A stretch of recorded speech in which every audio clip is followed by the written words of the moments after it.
back to the Cuzzy Sound channel. For a while now I've been using this little amplifier that I built to monitor the output from my Project XII DIY modular analog synth. I'm aware I haven't done a video on this build, but if you look inside, there's a tiny little chip module on that side there.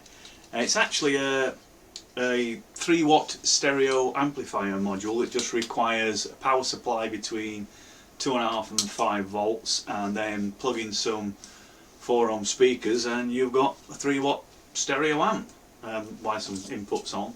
And it's been great. For a while I've been using that with a pair of old speakers that I rescued from a dead micro hi-fi system thingy, and yeah, great. But it did have its limitations, and a while back I picked up another integrated amplifier module, which actually is a 10-watt stereo, so 2 times 10-watt stereo amplifier, but that one needs a 12-volt power supply. It's not a problem, and most of the system is running on 12 volts. So I decided to put that together and upgrade the system. This is it on the end here.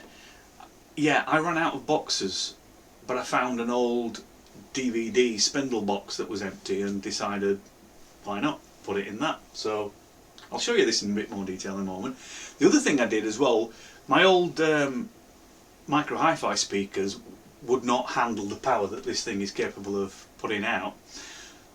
But I went into the loft and dug out my old Goodman's Q50 speakers. I bought these way back when. These were 70s hi-fi chic, these things. They've been sat in the loft for about the last 2 decades. But I dug them out, cleaned them up, and as you heard on the intro music, they actually work quite well. So what I'll do, I'll move in closer and I'll show you what the 10-watt chip looks like and how I've wired it together to actually make it a usable amplifier. I'll put links into the description on where what the chip is and where to get instructions on how to build the circuit that I did. It came from one of the Instructables site things, the actual layout that I've used. But yeah, we'll move in close and I'll show you how I put it together. This is the amplifier close up. You've got the old DVD box, the label on it. I have these printable labels that are for labelling directly onto CDs and DVDs, and I thought, hey, it's the same size, it's a DVD box, the same size as a DVD. So I designed and printed up a disc label, which I then stuck on the disc box, and yeah, it works rather well. Looking at the controls, we've got at the top there, we've got power on off. So turn the power on, a little green LED lights up. The whole thing is a bit darker, it glows a nice green colour. Speaker connections, speaker left, speaker right. I've used 3.5mm jack sockets for the speaker connections. You can use whatever you like, but most of the stuff I build uses 3.5 jacks, so that's what I have. I have lots of these, so it was convenient. The input is a 3.5 jack again, only this time round it's a stereo. For the purposes of these demos, the sounds you're hearing are coming from the headphone out on my studio mixer. Volume control, which is, it's actually a dual gang pot. You'll see, I'll show you the inside. It's a dual gang pot, so when you turn the volume control, it controls both left and right channel simultaneously. And then we've got 12 volt DC input, which just comes from a bog standard 12 volt DC power supply. What does it look like inside?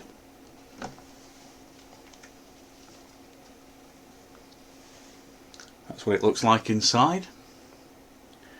So we've got the PAM 8610 module there, which is the actual 10-watt stereo amplifier. Then we've got the volume control, decoupling capacitors, speaker inputs, power supply, speaker outputs, power supply, audio input, and then the on-off switch, power switch with a little green LED. If you want to see what it looks like close up, properly labelled, it looks like this. So there we have the PAM 8610 module.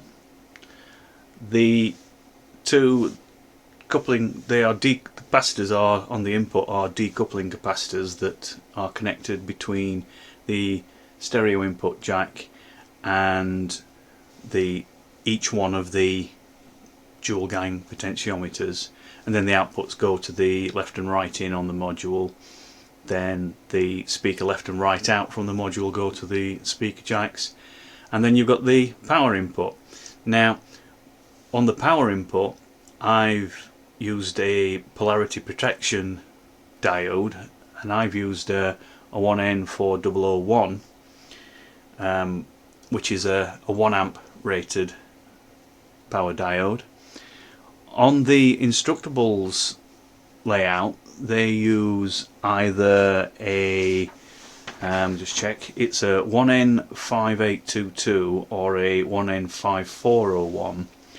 I looked up the 1N5401, and the difference is that has a continuous current rating of 3 amps, so there's a bit of a margin of safety there. I'm running this as a 10 watt amplifier. You could actually, if you run it with 4 ohm speakers, you can run it as a 15 watt amplifier, but I'm running it with 8 ohm speakers, so I'm running it as a 10 watt amplifier. And 10 watts and 12 volts is going to, at maximum power, it's still pulling less than 1 amp. So my 1 amp rated 1N4001 should be sufficient, because that's its continuous rating, and if I did peak it, it will take a bit more. So far I've had no problems with it, but if you want extra margin of safety, then yeah, use one of the other higher rated diodes. In actual fact, if you are sure about your polarity on your input and then you're never going to get it wrong, then you could leave that diode out altogether. So that's what my layout looks like. It's a direct copy of the Instructables layout, so go and look up the link I've got down in the description and you can see what that one looks like. As for the actual PAM 8610, I got mine from a UK supplier called Bitsbox. I'll put the link in the description, and it cost me less than £2. I think it was £1.78, something like that, plus postage. By the time I finished, it's less than £3. If you're willing to wait for it to be delivered on a slow boat from China, then you can pick these things up for less than £1, or around about €1. So ridiculously cheap for what they are, and dead easy to use. So that's how I built my 10 watt stereo amplifier. So there you go, a very cheap, very simple way to build yourself an amplifier that allows you to listen to your marvellous DIY synth creations. So yeah, very simple, inexpensive, so go on, have a go, build your own.